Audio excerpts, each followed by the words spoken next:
Until Dawn is a game that's full of horror, and one of the things we decided to do early on was to take a scientific approach to how scary it was.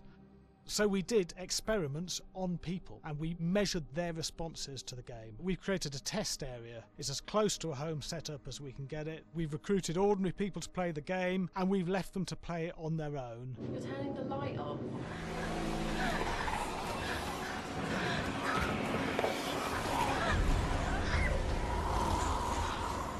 The only difference is it's rigged with cameras and microphones that relay the data through to the next room where people are watching them play.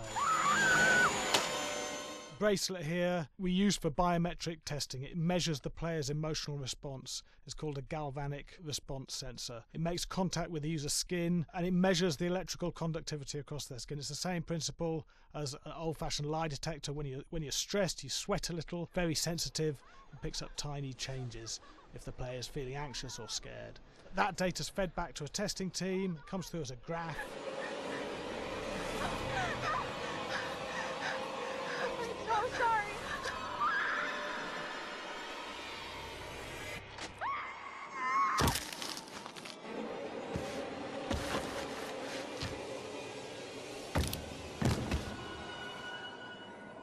There's no point testing one or two people, you have to test a lot of people. And watch your step.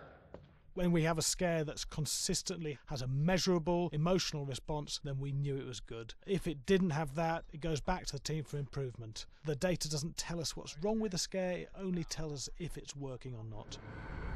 Wait, okay, so you hear that too, right? Josh. Here we have a chapter relatively early in the game. Weirdly regular.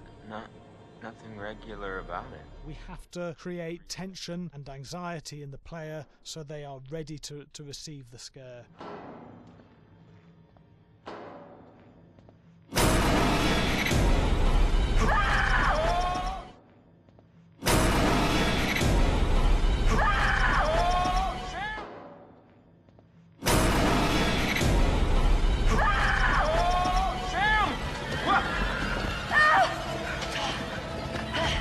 Give the player time to recover, to cool down, to calm down, and then start building the tension again before we do the next scare. Hey.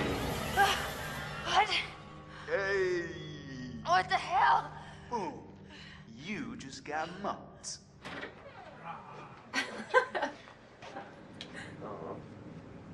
Yeah, I have such an adrenaline high from that game. There's two things we found. One is we could look at the scares, analyse if our expected scares were working effectively. Were people shrieking and covering their hands, or were they getting an emotional response from it? And being scientific about it means that we strip out people's opinions about whether things are working or not. We've got data, and we look at the data. If it's working, we're happy with it. Really scary. Bit scared and wanting to get away. I actually be maybe a bit scared to play on my own, but in a room with the lights on, yeah, with some other people as well, yeah, maybe.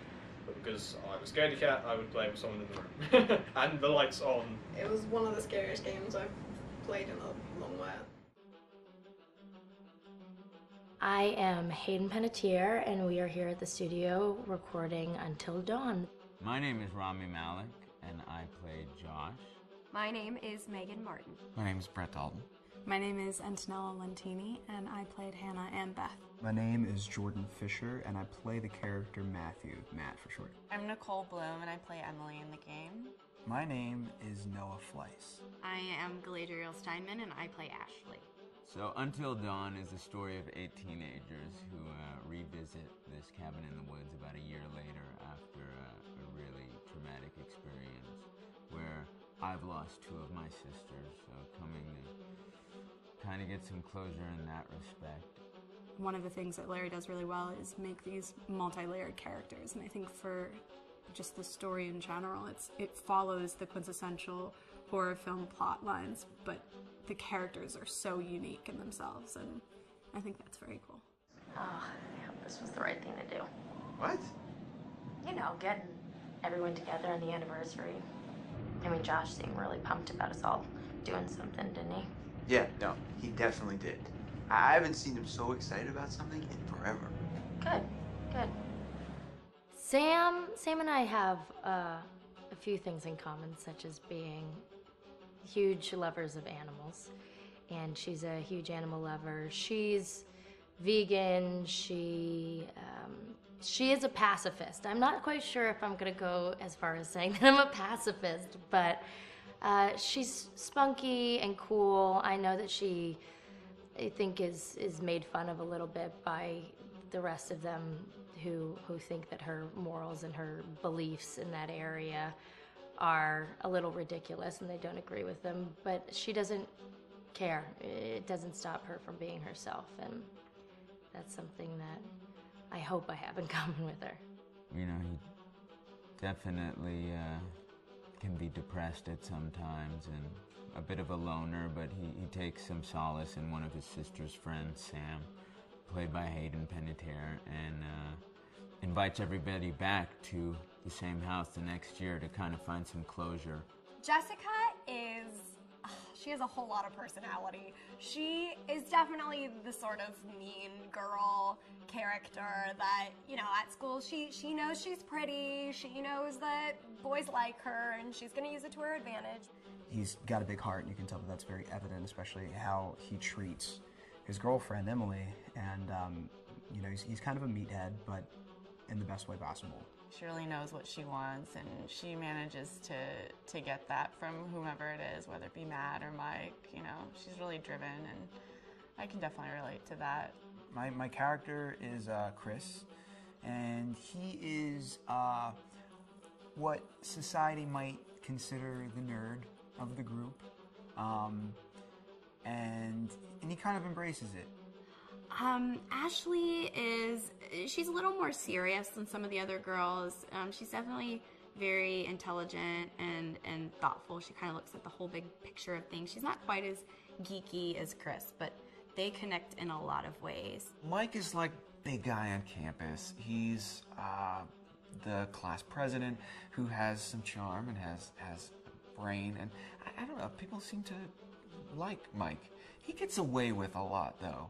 He can be kind of jerky. But also, like, this character is just so fun. I rarely get to play the bitch, and so it was really fun to do that. I just think this is just the coolest thing to be a part of, and I just think it's going to take the world by storm. I really do. I think this genre is the wave of the future, and I think that once people see the potential behind it, of getting to interact with the drama that you're witnessing unfold in such a realistic way, that this is how entertainment's going to be from now. Just move over there. Go on, move. Let me say what I came to say. I'm here to tell you what you're up against being back on this mountain. You should never have returned. I don't know why you did after what happened last year. You mean with Hannah and Beth? Yeah, how could you know without being involved? I don't take kindly to you kids coming up here to my mountain. Your mountain. The mountain don't belong to me, it's true. But it don't belong to the Washingtons. This mountain belongs to the Wendigo. Hi, this is Lee Robinson, production designer at Supermassive Games. Understanding the ancient myths of the Wendigo was key for their development that helped the visual look. Through sketches and concepts, these elements were visualized, such as eyes being milky, almost dead, with loss of lips and eyelids due to frostbite, fangs growing and arms and legs getting longer, with skin hardening and thickening to look snarling and menacing, yet withered and lean. What the hell was that? Another fucking piece of... Fingers and toenails extending like claws, allowing them to climb effortlessly. We made them look gaunt and weathered, and having ragged remains of clothes they wore. Blood-stained and rotten, with patches of hair still remaining, they retained strong skeletal limbs, which enable them to be agile and quick through the environment. Where are you? My name is Jamie Gallipo, animation director at Supermassive.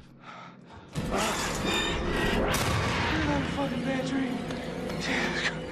The overall direction on the creature was to be very strong, to be extremely fast. We wanted a spider-like movement to the creature. 1 minute scampering to leaping and then crawling, almost instantaneous. And finally, we wanted the creature to have this real, uncontrollable thirst for flesh.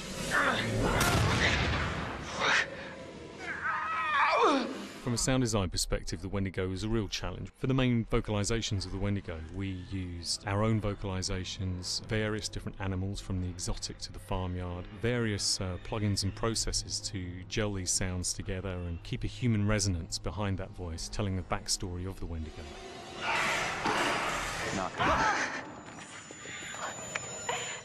During the chase sequences, the anger of the Wendigo is felt by encircling breaths, screams and screeches that essentially chase you as you're being chased by the Wendigo.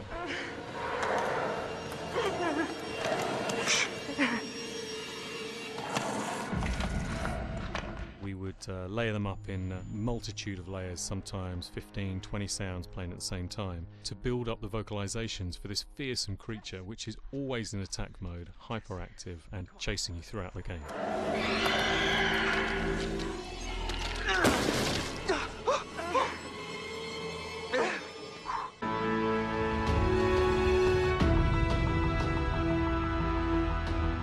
Because Until Dawn has a dynamic, ever-changing story, the facial performances and the body performances are recorded separately, with different systems.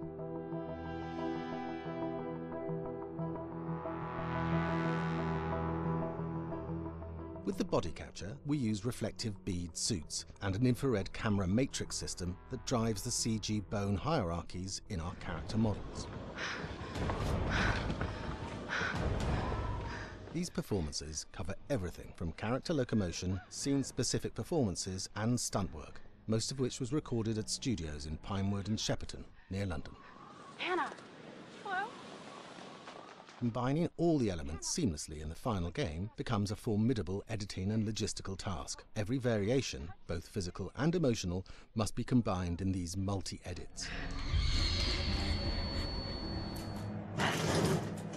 Scaffolding props have to stand in for the sets, because the hundreds of infrared cameras have to be able to see all of the reflective beads on the actor.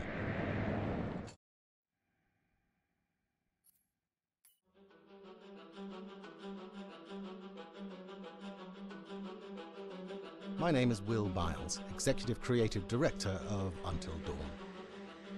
The first part of getting a believable facial performance in-game is to capture topographically the actor's range of emotional expressions as separate versions of the same head.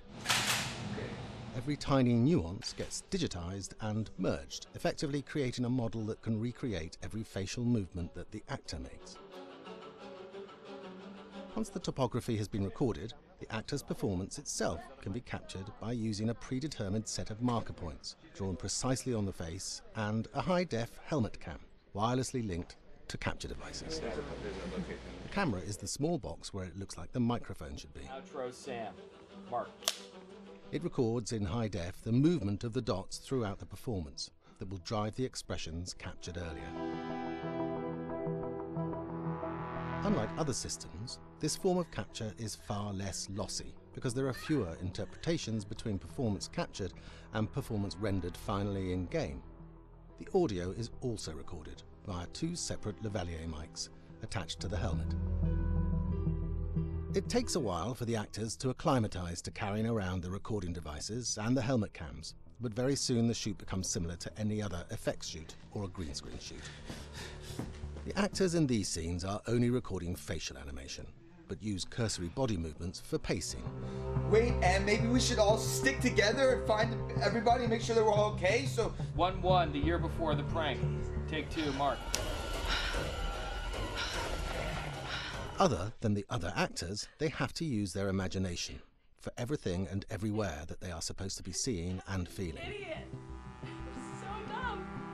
From a hot midday studio in Los Angeles to a freezing midnight mountain in British Columbia.